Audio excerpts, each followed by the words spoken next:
Welcome back to the I Empower podcast, season 2, where we hear inspirational stories and then we turn that into art that reminds us to be great. Each week, we dive deep into the story of a special person who discovered their power against all odds. But it doesn't stop there. All of the inspiration is then memorialized into a single unique painting that reminds us to be great. So if you, my friend, are looking to step out of your own way and into your life's full and well-deserved potential, this is the place for you. That's my glass. And I'm gonna put whatever I want to into it so that I feel full and I'm able to pour into others. I think there's also something that people can get into, which is like toxic positivity. That's not realistic. You know, like all of our emotions are important. They're all vital to our growth. They're all vital to actually get out of the body too, right? We're not meant to keep all of that stuffed inside. Thank you so much for being with me today. I am super pumped to talk to you and share your incredible story with my audience. I always like to tell everyone about kind of like where I found you from. I actually found you on Instagram. You have an incredible feed full of information and it's super inspiring. And I just want to like introduce you and like have you tell us a little bit about yourself.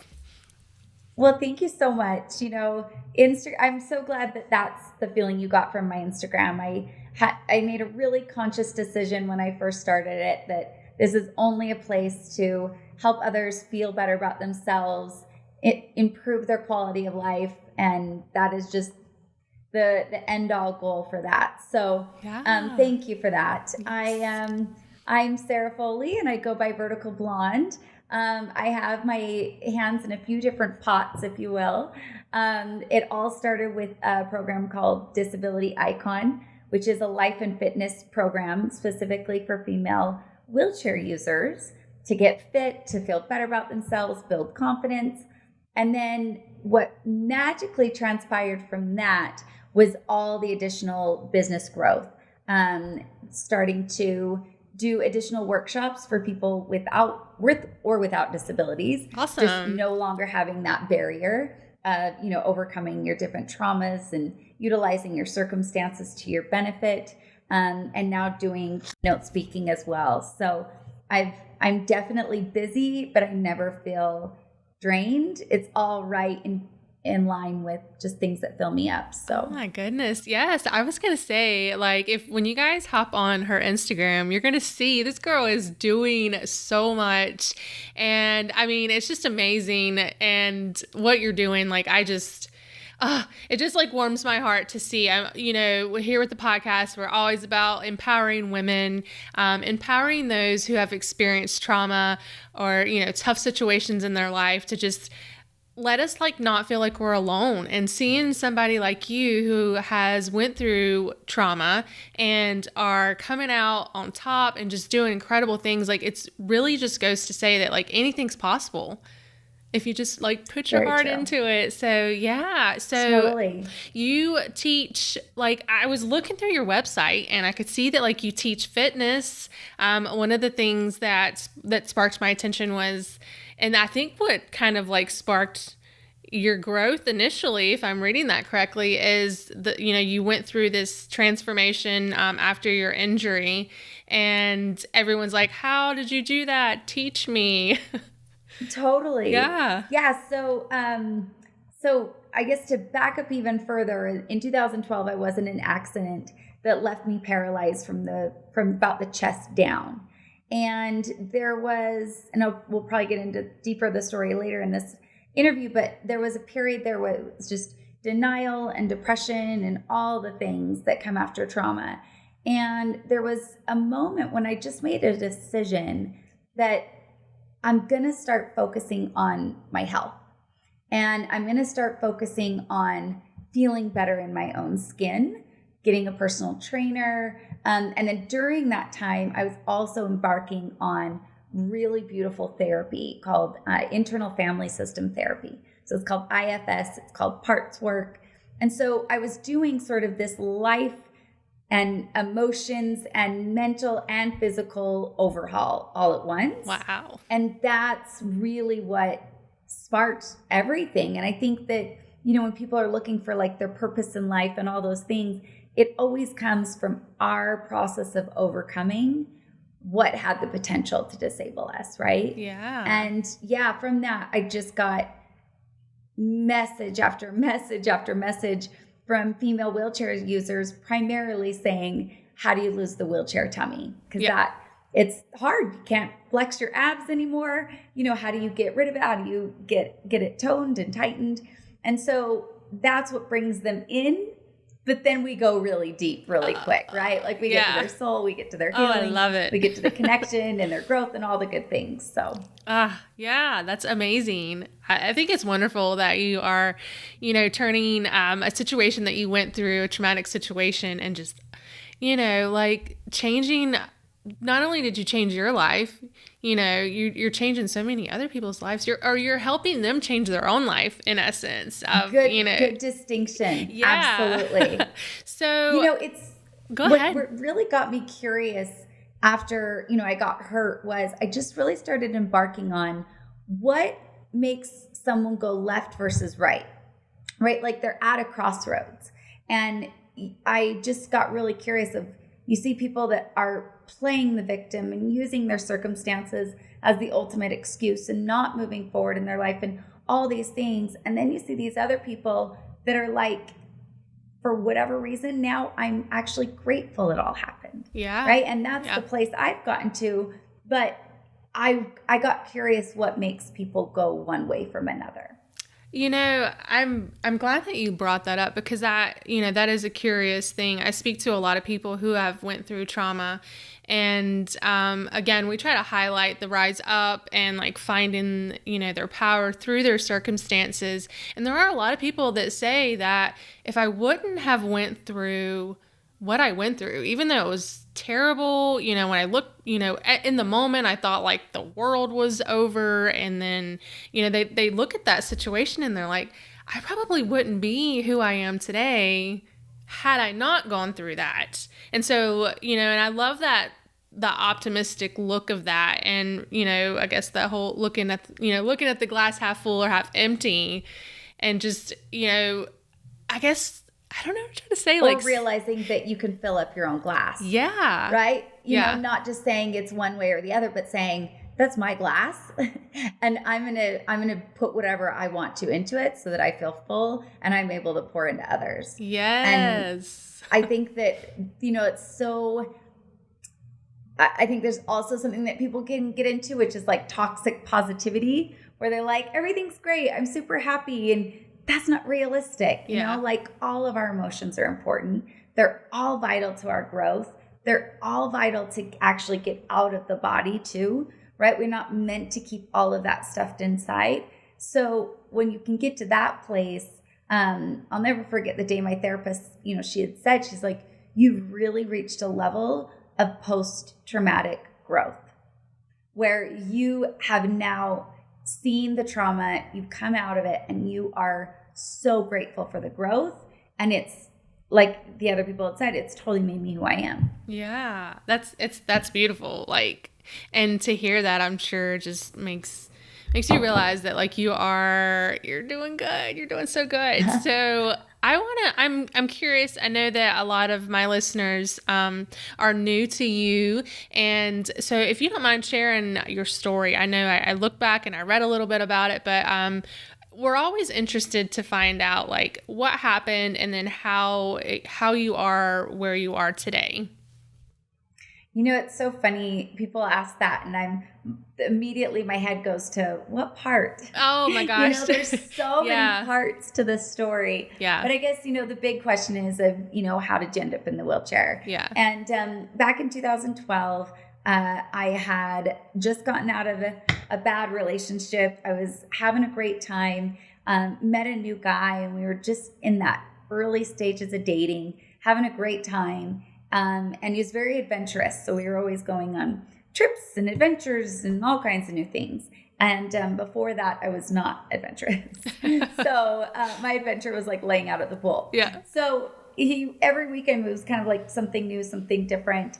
And one weekend we went down to southern Utah in a place called Bryan Head. He had like a family cabin there. And we went with another couple, and the other guy was a mechanic for four-wheelers and dirt bikes. So he brought a whole trailer full of, I think there was four ATVs and a dirt bike. And the first morning that we got there, it was just Sean and I, just me and the boyfriend. And we went on this incredible hike. I mean, it was like I can still see when I close my eyes. It was almost felt like prehistoric times. It was this gorgeous red rock formations, and we were the only people as far as the eye could see. And we just looked at this around this lookout. And I turned to him and I just said, my life is perfect. Like, there is nothing I would change. And I can't remember if I rattled it off in my head or out loud to him, but I rattled it off. I was like, I've got a great job. I worked my way up to being a spa director at a ski resort. I was making really good money. I had great friends and family. And then, newly dating, having the time of my life. And I just thought, God, my life is perfect. Like, I figured it out. I got to perfection. And we finished up that little moment and we went back to the cabin, met up with the other couple. And I was the only one that was not experienced on these ATVs. I had not grown up on them. They all had. We've got a mechanic. I mean, Sean got his first dirt bike when he was 12. Like, they've grown up on these. So Sean says, okay, we're going to give you the biggest, most sturdiest ATV. I'm going to take you kind of through like a little bit of a crash course, teach you how to use it. Got the helmet on. I'm going to keep you as safe as I can. Like, you're going to be just fine. We're going to take this fire access road and just go through and look at the leaves changing. It was fall. And just have a really good time. Got a picnic on the back. And so we were doing just that. We were having a great time. And at one point, this access road kind of went up and around the bend. And so we couldn't quite tell what was on the other side. So the guys said, we're going to go on up ahead. You guys wait back, just chill. We'll go make sure everything's safe. And so after a few moments, we see Jim, the other guy, on top of the hill waving us up saying, you're good, come on up. And what we didn't realize was that Sean, my boyfriend, was coming down the bend to let us know that everything was safe. So he was coming down to get me. And as we went up this hill, me and the other girl, I was in front, and I came around the bend and I just froze. I was like, oh dear. Like, he's coming right at me. My inexperienced brain said, get off the trail. And so I jerked the wheels to get off the trail. And I remember distinctly looking back to my left and seeing that Sean had thrown himself so far to the side that if I would have just kept going straight, I would have been fine. But I didn't, and my front wheels hit a ditch and I went flipping. And I still see it when I close my eyes. I was so coherent. I felt like I was screaming, but it was almost like that piercing silence. Yeah. Except for this crunching every time it landed on me, just like bone and metal. And it flipped on me a few times and then finally kind of threw me against this fallen tree stump. And I landed on my left side. And again, it's fascinating what goes through your mind in those moments. I just remember my second grade teacher. And she had told us this story back in second grade about a motorcycle accident in which the man had died. But her moral of the story was that he didn't die from the accident. He died because he was moved incorrectly afterwards. Oh, yeah. So my head was like, if I just stay still, I'll be fine, right? I'm following the rules. I know the rules. Yeah. You don't move after the accident. So I yell out to Sean, I said, just don't move me. Call Life Flight. How's my face? And he still kind of makes fun of that. Yeah. But in my head, I was mangled. I was like, there's no way. Like, my eye is not where my ear is, right? Like, I just thought I was shredded. And he comes running up to me. I can tell now how far I flipped by how long it's taking him to get there. And he's just sheer panic. I mean, just total terror is on his face. And he gets up to me and he says, your face is beautiful, but I have no idea about the rest of your body. Oh, my goodness. And so we waited for about an hour and a half for Life Flight. Waited for, that, I mean, it just felt like an eternity. Oh my gosh. I had broken my clavicle as well. So it felt like it was about to kind of pierce through the skin. So I was really like I was on my left side, but kind of holding myself steady. Oh my gosh. Yeah, it was brutal. Life Flight finally got there. Once they did, they told me, we got to get you to Las Vegas Hospital because it's actually closer than Salt Lake, but that meant going further away from home. So I just started to get really scared. Sean was not allowed to come into the Life Flight with me. He had to drive. And while he drove, he had to make all the phone calls to my mom, family, friends, and let them know what had happened. And so I get to Las Vegas. Once they get me up in Life Flight, like I'm out. Morphine's hitting. I'm like, good night, right? But what I don't know, and what I didn't know actually until about 2 years ago, was that I made one phone call before I went into surgery. And I had called my mom. And so she had flown from Salt Lake to Las Vegas. She said as soon as she touched down, she opened up her purse, and there I was calling, like right in that moment. Oh, wow. And she said I sounded really scared. And she said, I said one thing. I said, the doctors think that if they can relieve the pressure, that I'll be able to walk again. And she just knew in that moment how serious things really were. So surgery was for about 10 hours.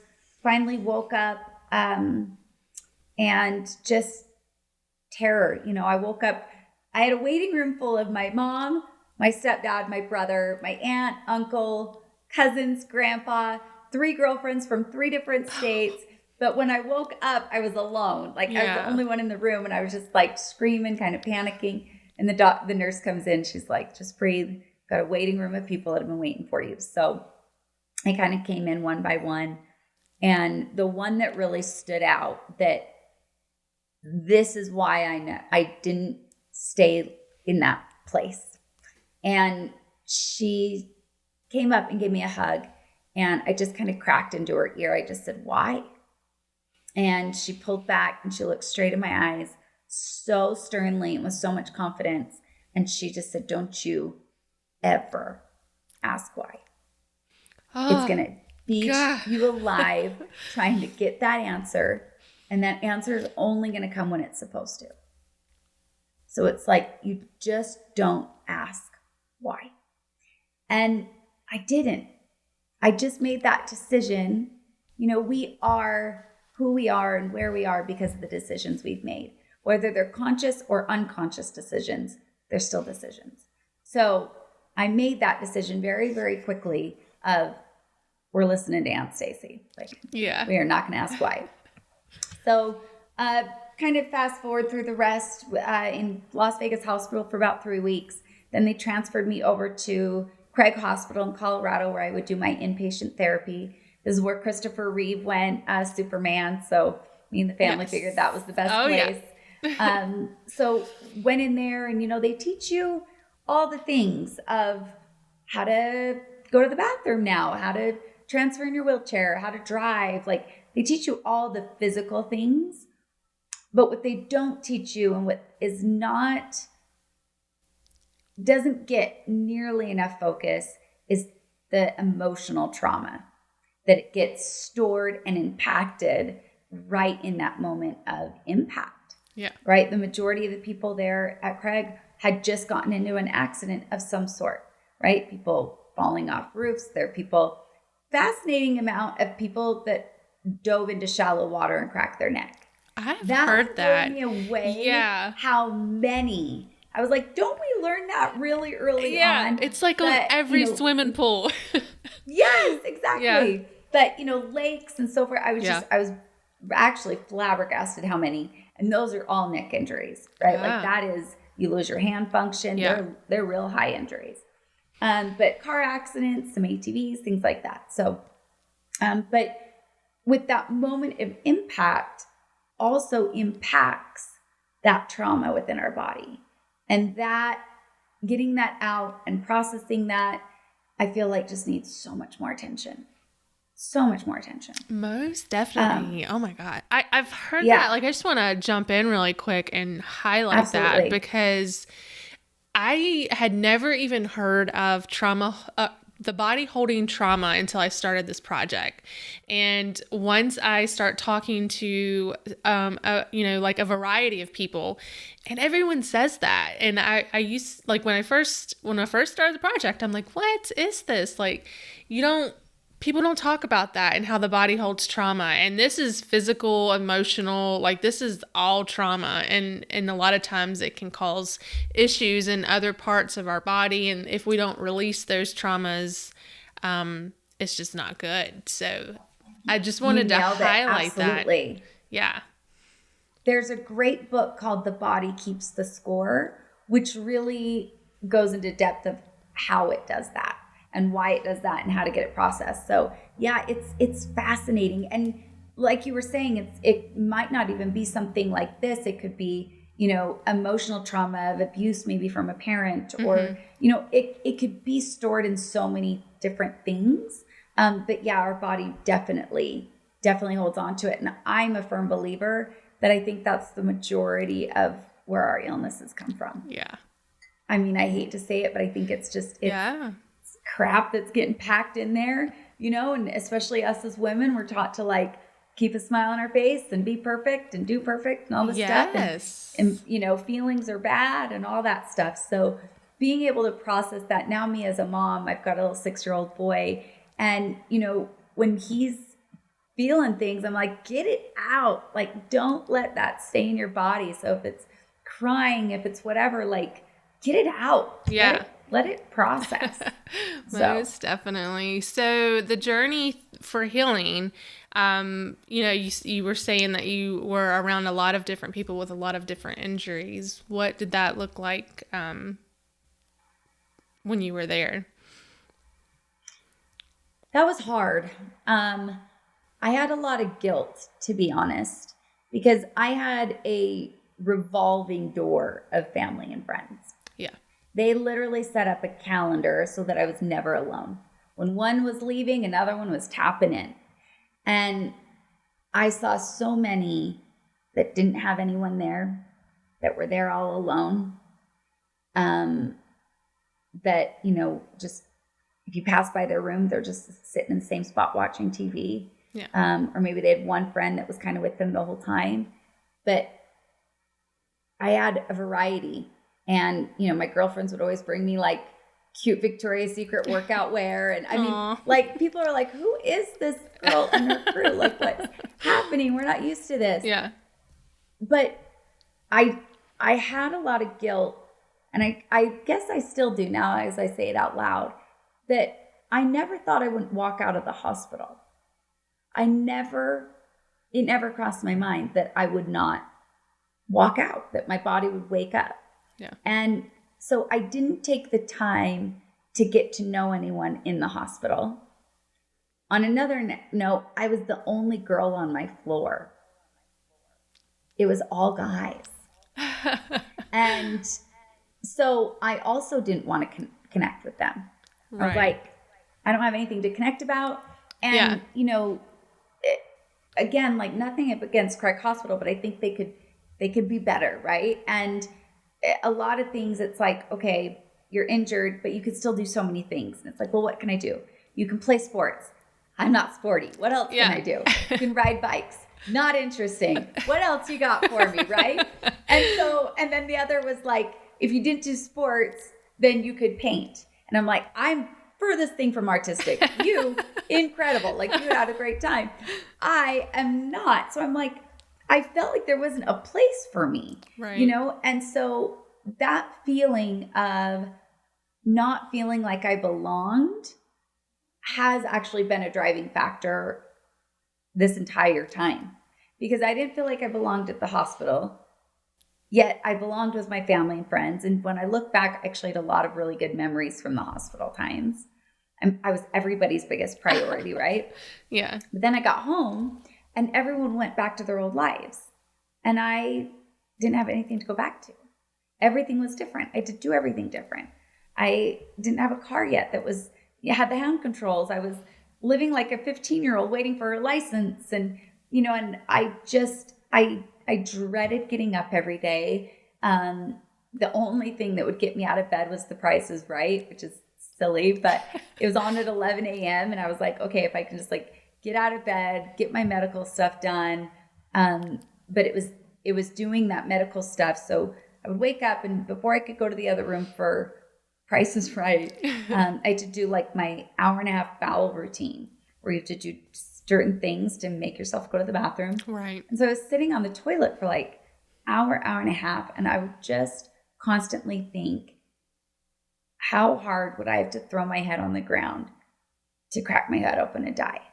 How hard would I have to do that? And I would just stare at the ground, and I would stare at my feet over the ground. And in fact, they weren't moving, and I would get so angry, and I would hit my legs and yell at my legs. And I got so pissed that they weren't working. And that feeling of, wanting to end it all was also contradicted by I'd already watched my family and friends basically witness my death. It's like I'd already seen what they do at the funeral, and it would wreck them especially after everything we'd just gone through. Yeah. So that kept me going, but it didn't keep me going with excitement. It was like, I'm just going to go through the motions. And finally, I made the decision to get back to work. That was a really great decision, to get back to work as soon as possible. But it was also really smothered in denial, because I was like, if I can just get back to life and pretend like none of this didn't happen, then we can get on our way. And so went back to work pretty quickly. Sean and I ended up getting married on the anniversary date of the accident. Oh. Again, trying to make it like a good day, not a bad day. Yeah. Even my photographer and videographer, we got married in Hawaii, and I told them my wheelchair was not allowed in a single picture. So Sean just carried me across the sand, and you watch my video today, and it's like, you don't even know I can't walk. Oh, it just looks super romantic. Yeah. But we were so stuck of like, let's just pretend like this didn't happen. Let's just get on with it. Yeah. And again, all that stuff's just stored in there. So so time went on, and then what I think is the pivotal point in the story is Sean got offered a job transfer to Maui. And that's when I had to leave the job, leave the old life, listen to my body, and go. And I thought, you know what? That's where I'm going to walk. That's where I'm going to heal. That's where it's all going to take place. And I didn't walk in the traditional sense, but I definitely learned to walk the path that I was meant to.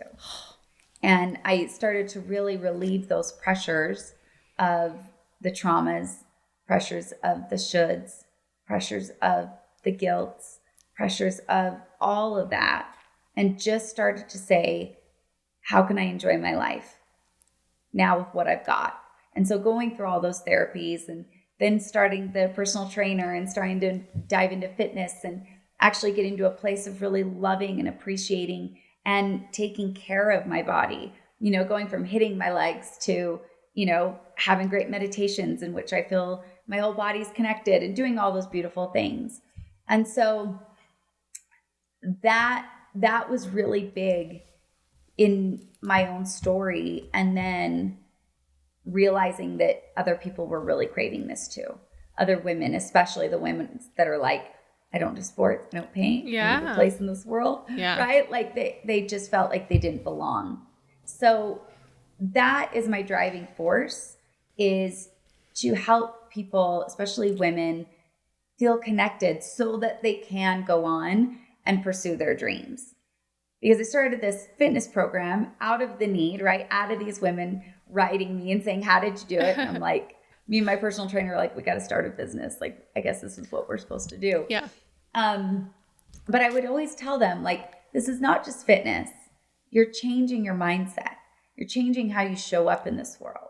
It's a lifestyle. It's not just fitness. It's you becoming who you're supposed to be. I call it becoming the icon that you are. Yeah, I love it. And the girls said, like, the program itself is great, but it's the connection with the other women that keeps them going. And connection is like on our basic core fundamental needs as human beings. We need food, water, shelter. We need safety, and we need to feel like we belong. And if those are not met, it's like we're hangry. We can't focus on anything else.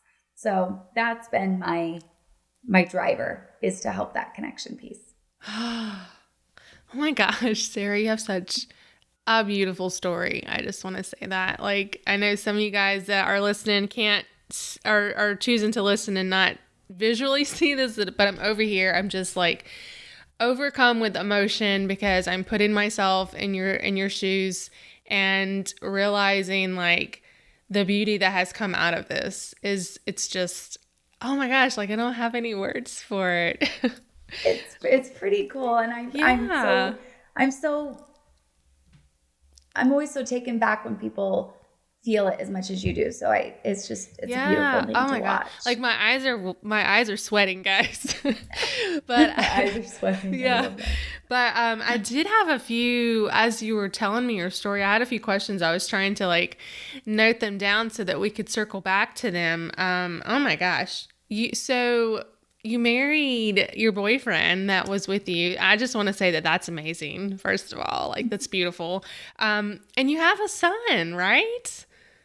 We do have a son. Yeah. Have our little boy, Charlie, who has been the easiest part of my life. Yeah. Like there's something special about Charlie. I really do feel that children choose their parents. Yeah. And for whatever they're supposed to learn here. And I feel like he chose for what he could offer me. Oh my gosh. And just us figuring out life together has been really, really powerful. Even like reaching things on like upper cabinets and things, like working together as this team, and him having this mind of always trying to find one, where's the obstacle, right? Like he'll go to a friend's house and the parent will be like, all of a sudden Charlie will just clean up all the toys on the floor because he wants to make sure that you can get through. Aww. And it's like, he just has this eye for like what's in the way. And then he gets really creative on how do we figure things out. So I feel like that has only come from having a mom with a disability. Yeah, so. He's going to be that one that like sees those problems out in the world and says, this has to be fixed because, I've had a guest before who has been on who is actually one of my first guests who is she's a quadriplegic. And so we actually had the honor of going and having dinner with her one night and experiencing what she experiences. So she's in a motorized chair. And, talking about how things that say they're handicap accessible or disability accessible are actually not. And she starts to point out some of the things that the issues that she runs into is, going out to a restaurant and the chairs or the tables not being where she can get her wheelchair up underneath it. So she's actually having to like eat out to the side, which kind of, excludes her from the group of people. So yeah, it makes me realize and say, oh my gosh, your little one is going to be that eye that sees the things that needs to be fixed. And he's going to be the one that does that. So I think that's awesome. I agree. I think there's big things in store for Charlie. Yeah. And, he's funny because he wants to be like a lifeguard and a policeman and like all the things that help people, right? Yeah. I'm like, oh yeah, like you are setting yourself up. I can just see it. Right. So, oh my goodness. But to circle back to Sean and I, we had, I feel like the most growth came from Sean and I's relationship. Growth in terms of like really understanding why we do what we do. And Sean and I actually went separate ways last year. Okay. And we had both gotten so attached to our story and to our love story, and everyone around us had gotten so attached to the story. And, we later would have a really honest conversation about obligation. Yeah.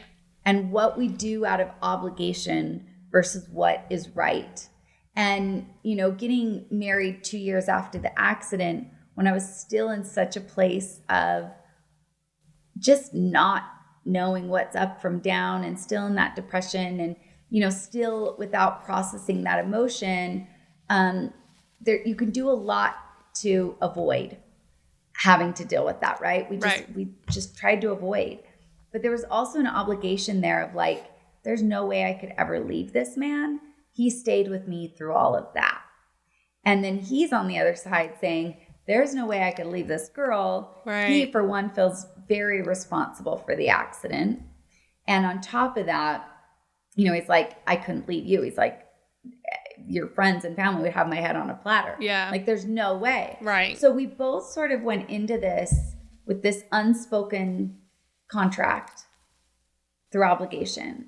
Yeah. But our marriage wasn't a marriage. It was purely that. It was an obligatory contract, which sounds almost too cold because we developed this gorgeous friendship. Yeah. But we weren't a couple. Right. And so there was a moment, and I'll speed this up because I don't know where we are even on You're time. good. But, You're good. there's something called ho'oponopono. It's a Hawaiian practice. And the actual literal translation means to make right. And so what you're doing is you're basically bringing all the data down to zero, to neutral. And I'll explain more. It's 4 lines. You literally repeat them over and over, either towards yourself, towards another person, but you're making it right. You're saying, I love you. I'm sorry. Please forgive me. Thank you. And what this does is it allows you to take 100% responsibility for what you are seeing and how things are transpiring. So you are saying, I take full responsibility. I take full accountability, not for what's happened, but how I saw you in the process. So when we can change, this is a beautiful quote from Wayne Dyer, when we change the way we see things, the things that we see change. So when we shift our perspective and say, I am so sorry for viewing you and having that perspective of you that was incorrect with your intention, I'm sorry, please forgive me, and I love you. So there was a moment where I did this in a meditation towards Sean, and then I felt like I needed to do this out loud with Sean. And he was lying on the couch one day, and I just went up to him and I just said, I need to tell you something. And I went into it without any other explanation. And I just said, I love you. I'm so sorry. Please forgive me. Thank you. Because what had happened is that every time I was having a bad day with my disability, in my head, I was looking at him saying, well, you put me in this chair. It was your fault that we got in this accident. But if you think back to the story, every move that Sean made was to keep me safe. Yeah. Every single move. Right? But in my head, I needed someone to blame, and he was taking the blame. So that's what I was forgiving for, was for the blame and for the way that I had then treated him because of my resentment that I was holding in my head. Does that make sense? Oh, yeah, definitely. So I kept repeating those 4 lines, and he's kind of looking at me like, what are you doing? Like, shut up. I heard you the first time.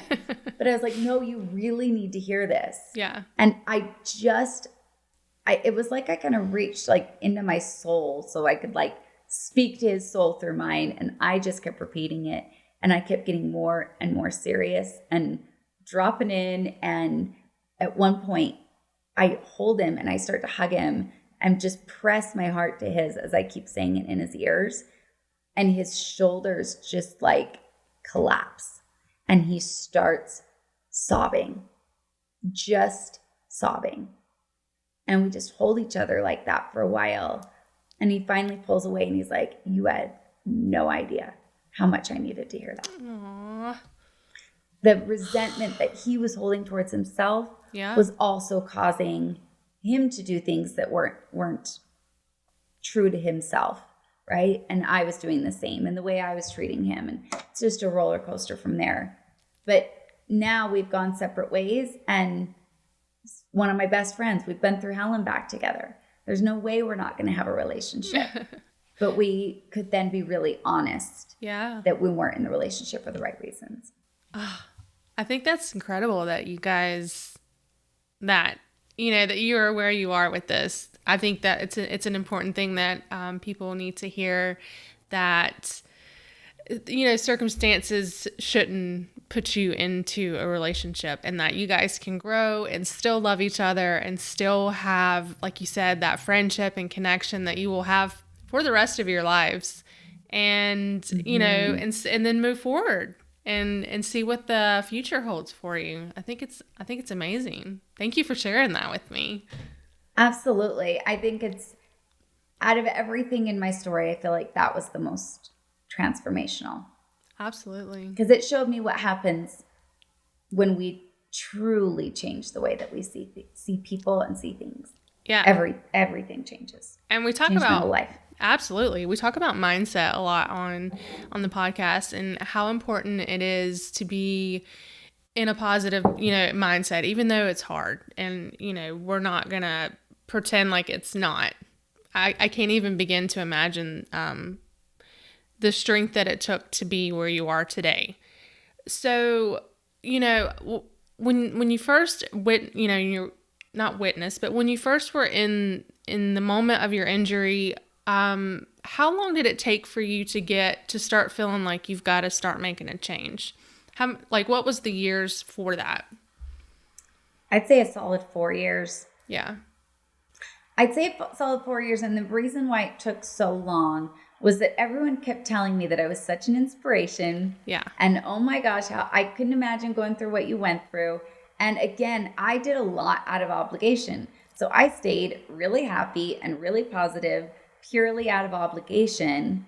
Yet behind closed doors, I was either numb to it, or, avoiding it with other experiences, getting married, having a baby, going back to work, did all these really big things in the course of 2 years. Right. So it was like, I numbed it all by avoiding. Yeah. That was kind of my addiction, for lack of a better word. And so that denial took a really long time to break out of. And it was finally in that moment of breaking off everything from that old life and making that decision of, for whatever reason, Maui's calling, and there's got to be something for me here.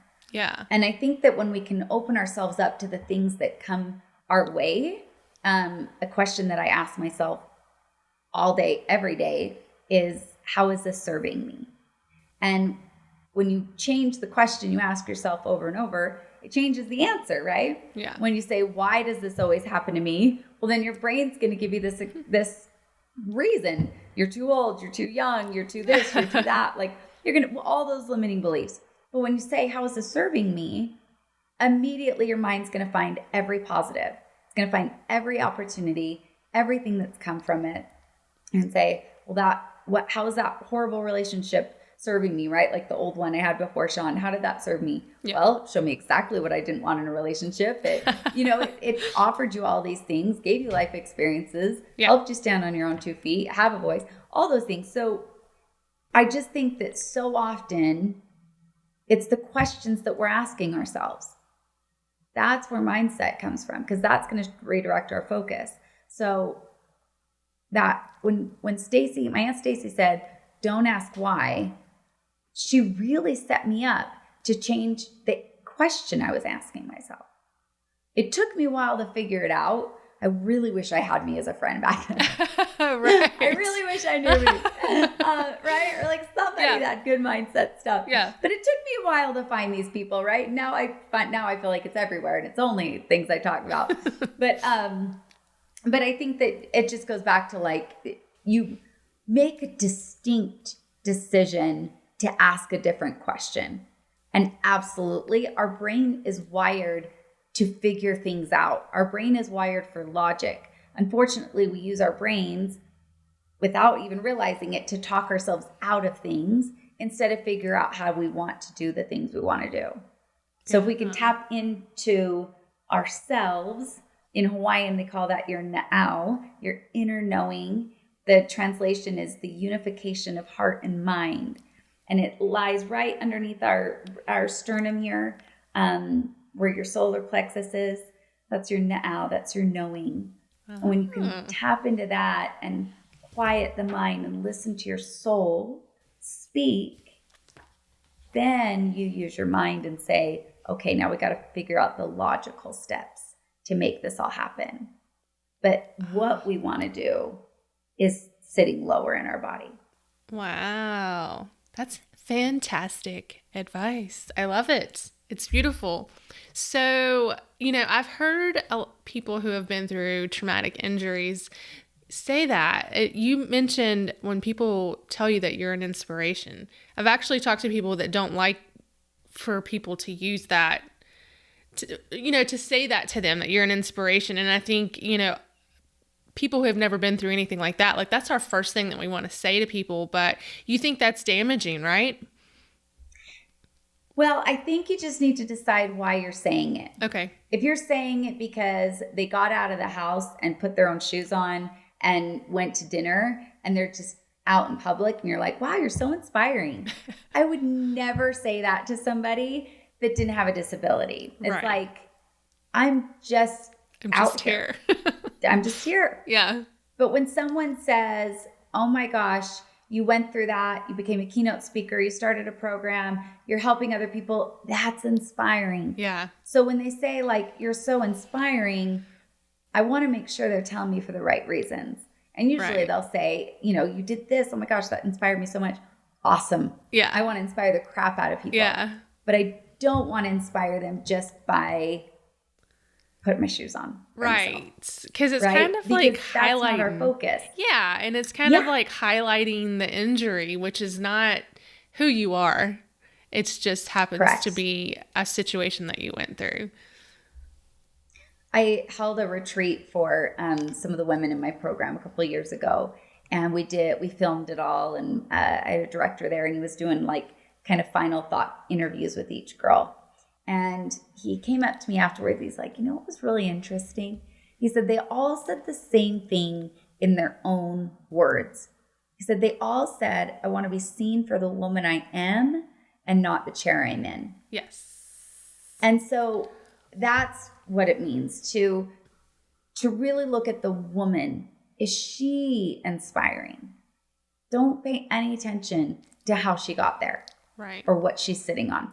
Don't pay attention to that, because that's not the issue. Issue is, what is she doing? Who is she? Why are you inspired by her? Why are you drawn to her? Yeah. That is the piece that I think people miss. I totally can agree to that. That is, I think, since I've started this project, I'm trying to learn a better way to communicate with people and be more sensitive and just mindful of circumstances and the right vocabulary to use. And I know that a lot of times, I think people mean well, but they don't realize that some of the things that they say can be essentially kind of rude, I guess is probably the best word to use. Well, degrading. Yeah. Like, I know that one of the things that with my past guest who is in a wheelchair, she says that people will just walk up to her and ask her what happened, or say he's with her boyfriend. He's so nice. Like, he's so nice that he's with you. And she's like, what? Like, what? Yeah. And so I think, I just really think that there needs to be a movement on, I guess, mindfulness and just realizing the things that we say and the way that we communicate with people. We just need to be a little bit more sensitive to just in general. Just in general, I agree. And I think that so much of it is just pure being naive to it. Yeah. Right. And so I know that within the community, a lot of people get very angry. And for me, I just see it as an opportunity that we've got more people that we need to get the point across to. Yeah. More education. Like, we can't be so angry about it. Like, we got to do something about it. It's kind of like no one wants to play with the person on the playground that's throwing rocks at everybody. Right. Like, if we get mad and angry and start yelling at these people and cussing them out on social media, it's like, well, now the next time they have an opportunity, they're gonna be like, F you, like, I don't want to support you. Yeah. You're a jerk. Yeah. So for me, it's always like, how can I do this with integrity and kindness? And what's funny is that I actually kind of got a taste of the medicine a little bit. I went to a big conference, and I got asked to come. Long story short, but there was like a housing thing that when they do these big conferences, they get these big, huge houses, and there's 12 people that stay there, and you go back and forth together in the vans, and they've just set it up really easy for these conferences. And they wanted to make an accessibility housing.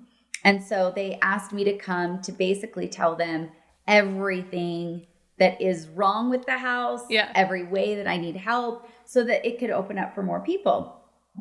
But what I didn't know was that the person doing this event was also inviting a massive amount of the blind community.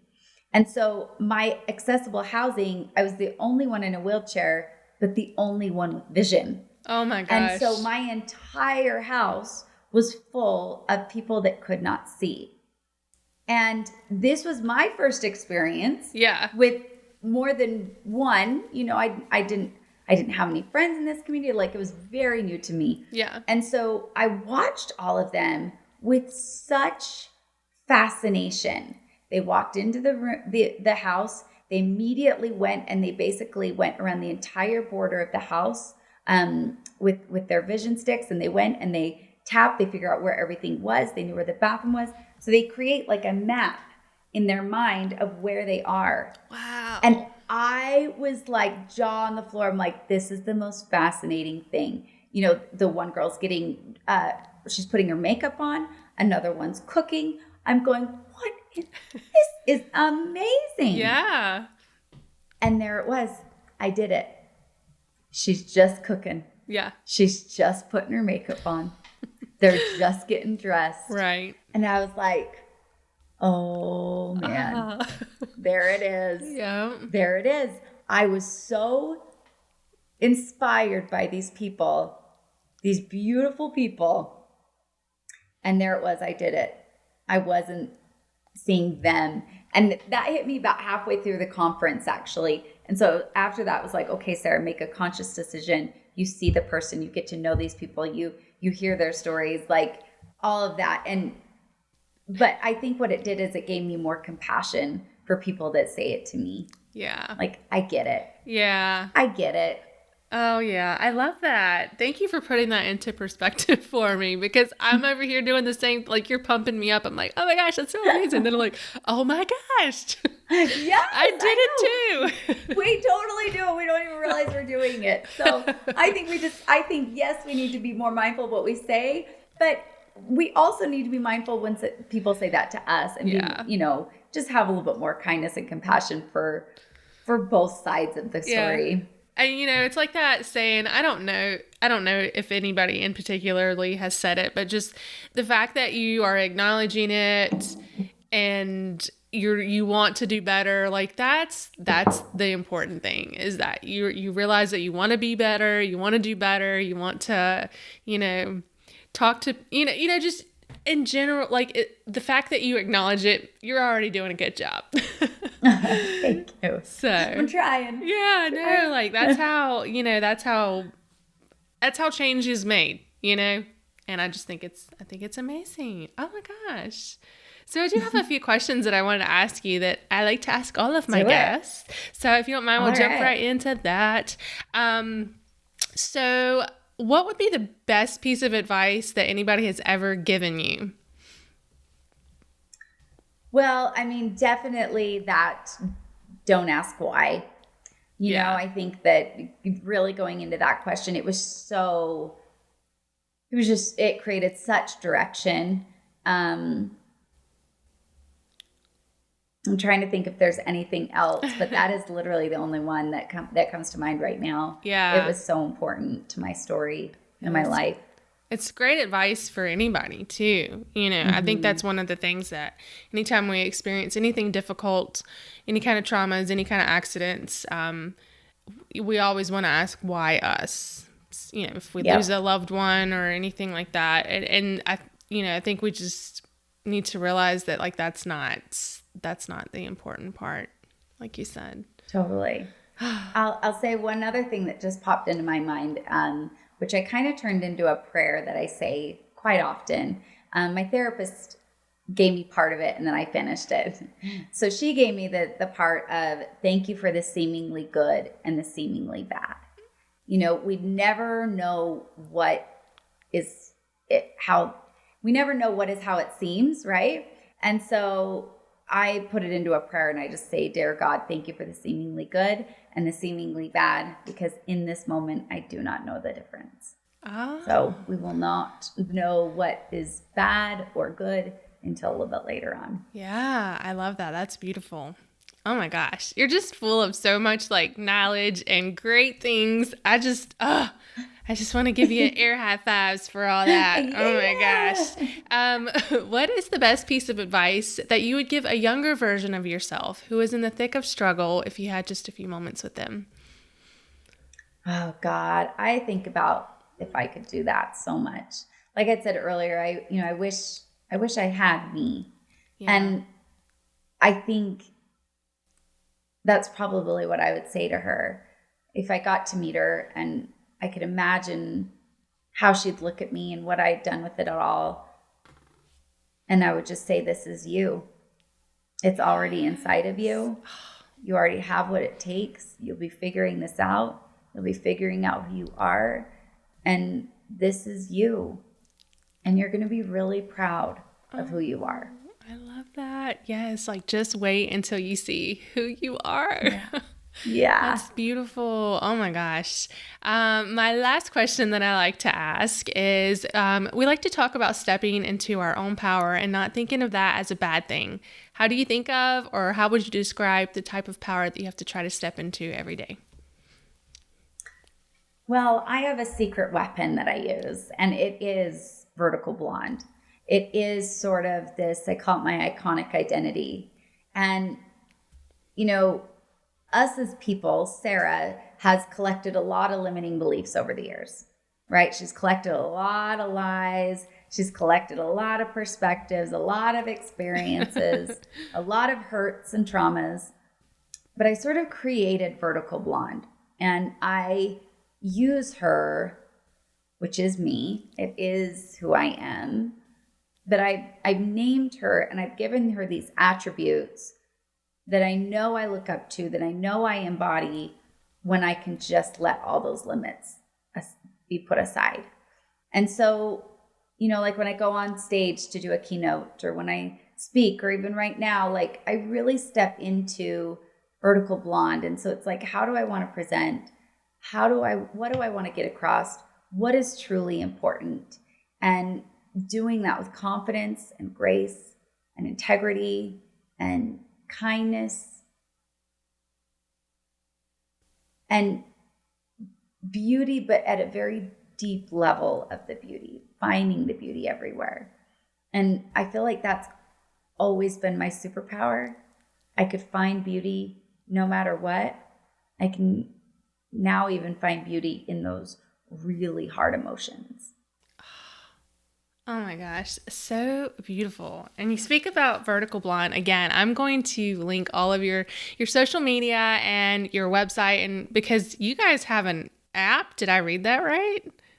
Yeah, so that's the fitness app is, and you can get all that through verticalblonde.com. Yeah, I'm going to link all that for you guys below so that you can give her a follow and encouragement through her journey. And then you yourself get encouragement. I know every time she pops up on my feed, I'm like, yeah, go girl. I love it. Awesome. I'm so honored to have met you. And I just want to thank you so much on behalf of our team and every single person who heard your incredible story and connected with it.